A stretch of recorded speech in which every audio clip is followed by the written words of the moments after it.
Get your checkup from the neck up. I'm Dr. Rick Perea, PhD in psychology, and I'm here to talk to you about our Mental Mondays every week to give you more information, insight, perceptions, values, and systems that will help you navigate this journey we call life. You know, recently there's been a few more school shootings, unfortunately. A couple here in the Denver area where we are. We're think one in the Mile High City in Denver, Colorado. And, you know, there's a lot of discussion around the origin or what we call the etiology of behavior, why somebody would do this, why somebody would shoot 3 9-year-olds, why somebody would walk into a Denver high school and shoot a couple of school authorities, school administrators. And there's a lot of discussion around gun control, mental health. There's a lot of discussion around why are people doing this. You know, one of the things that I look at is when we look at mental health is the ability to regulate or manage anxiety. And, you know, when you look at our K through 12 system, the educational system we have in the United States, it was primarily developed and, you know, originated with a small group of people. I mean, culturally, educationally. And so I think it's very limited. And I've often said, and I've been a college professor, so I've taught for many years, for over 15 years at universities here in Colorado and Florida. And I got to tell you that I think our curriculum really needs to be revamped. And what I mean by that is we need to reach young adolescents where they're at and teach them skills and coping mechanisms so they can regulate anxiety. At the risk of sounding like an anatomy class, there's what we call the autonomic nervous system, and there's two sides, sympathetic and parasympathetic. When you're on the parasympathetic side, you're calm, you're chill, you're relaxed, you're in the zone, if you will. The sympathetic side is where stress and anxiety live. And what we need to realize is when we teach children, adolescents, how to remain in the parasympathetic side, or even better yet, when you get on the sympathetic side, the stressful side, how to get to the parasympathetic side, then I think we're teaching skills and tools that people can use every day. When the young gentleman walked into East High School in Denver, Colorado, and shot 2 administrators there, and then later took his own life that day, I can guarantee you he was on the sympathetic side of the autonomic nervous system. That's the stress and anxiety side. So the question becomes, how does he get on the parasympathetic? Through tools and techniques that we teach. And so I want to talk about today, just briefly, about what we could do in our educational systems. I believe around the age of 11, 10, or 12 years old, we can start to teach what we call REBT, which stands for Rational Emotive Behavioral Therapy, or CBT, Cognitive Behavioral Therapy. And we can do it through different techniques. It's really simple to teach.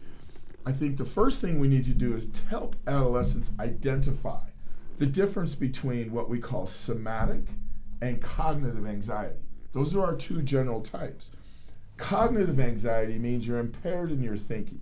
Your thinking narrows, you don't think as clearly because you're on that sympathetic side. Somatic anxiety is body. Soma means body. So somatic anxiety means you feel tightness in the chest, a pit in the stomach, sweaty palms. You really feel it somatically through the body. And if we teach adolescents how they're feeling anxiety, what it is, you know, I hear some of our clients come in here 8, 9 years old and they say, I'm stressed out. They don't even know what that word stressed means, but they've heard it so many times from adults in their regular ecosystems that they're just repeating it. But if we could teach adolescents what it feels like to feel somatic anxiety or cognitive anxiety, and then better yet, not just identify what they're feeling and thinking, but how to get out of that. The techniques and tools. We have a technique called SIT, Stress Inoculation Technique. It teaches you how to regulate the anxiety so you're on that parasympathetic side.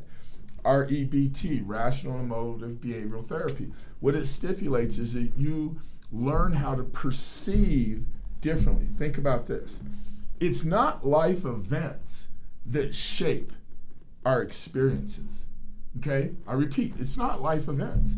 It's the perception of those events that shapes our reality. So in other words, let's say I get into an automobile accident on Monday morning on the way to work.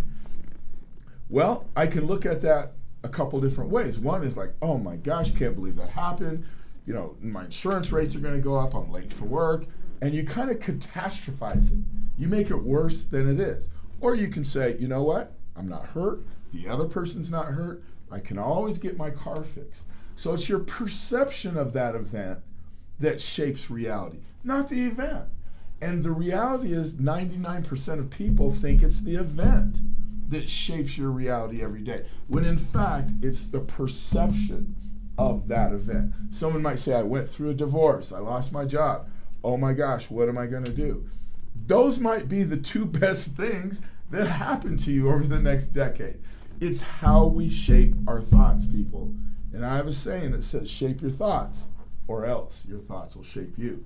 So between teaching SIT, REBT to 5th graders, to 6th graders, how to identify the difference between cognitive and somatic anxiety, those will go a long way to helping us have tools in our toolbox. So when we do get stressed, when we do get pushed to the limit, whether it's somatically, the body, or cognitively and thinking, we have tools to regulate that.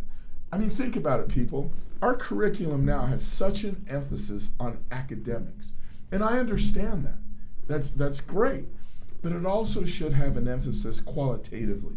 And qualitatively means the human experience.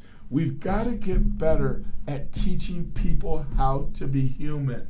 Yes, I will repeat. We've got to be better at teaching people how to be human, how to identify feelings, thoughts, and perceptions so we can regulate those instead of making decisions that are going to harm us or others. Obviously, the shootings that have occurred recently in Denver, Colorado, and throughout the United States are tragic. People have lost their life. That impacts families. It impacts gun laws. It impacts psychology. But I think we're focusing too much on the outcome. Let's focus on the process of educating our students in 5th and 6th grade and teaching them these psychological skills, these ways to regulate anxiety so they can go into the world and navigate. Because I'm going to tell you, there will be hiccups and bumps in the road in our life. You know, as a human being, you experience them every day. The key is, how do we regulate that? How do we get ourselves in a good spot so we can make good decisions when live bullets are flying? No pun intended. I really want us to think about this, people. Curriculum in the United States needs to change. And we've got to start it at the grassroots level. Because I got to tell you, I have 3 sons, 14, 16, and 19. And I got to tell you, their experiences in their schools have largely been really good and successful. But also, they're very honest with me, and they tell me they know people that are bringing guns to school as a way to show off, as a way to, they think, to elevate on that human food chain. That's not the way, people. It's not the way. We can take control of this if we start at the educational level. K through 12, when we developed the curriculums and the protocols and the pedagogical delivery systems, that's the way we teach. When we develop those, a lot of those techniques are outdated. Our society continues to evolve, so we've got to make sure we stay up with the times. So today I will finish by saying this. Help me in understanding the origin of these shootings, of this violence against ourselves and others. Because the young man who took his own life and shot 2 administrators at Denver East High School, we're looking upon that incident as tragic, and it is. But I think it's even more tragic that we're not addressing the core origin, the etiology of not teaching humans how to understand their bodies and their brains and how to regulate anxiety so they can be their best every day. Thank you for tuning in to Brain Foreplay, where you get your checkup from the neck up here on Mental Mondays.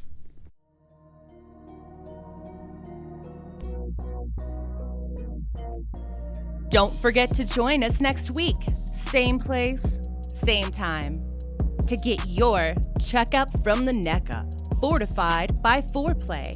That's brain foreplay. And please remember to subscribe to this channel wherever you get your podcast.